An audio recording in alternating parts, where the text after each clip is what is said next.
আমরা স্বাধীন তোমার অহিংসতায়, আমরা ঋণী তোমার ধৈর্যশীলতায়, আমরা মলিন তোমার কোমলতায়। তোমার স্মৃতি রইবে মননে, রবে চিরস্থায়ী সর্বক্ষণে। তোমার শিক্ষা সদাই মানি, অহিংসা ও অসহযোগের বাণী।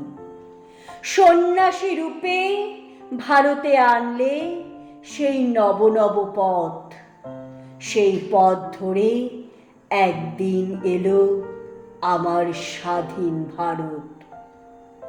সেই সে তোমার ডাকে সারা ভারত সাড়া দিয়েছিল, চিনি নিয়েছিল তোমাকে। তারপর থেকে যা হয়েছিল তার সবটাই ইতিহাস।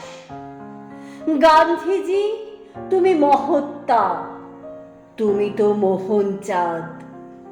অনাড়ম্বর জীবন যাপনে গড়েছ জীবনাদর্শ। মৃত্যু তোমাকে মারতে পারেনি, করতে পারেনি স্পর্শ। তুমি চিরজীবী, তুমি যে অমর। স্মরণীয় তব কীর্তি ভারতবাসীর মনোমন্দিরে, সযত্নে তব মূর্তি।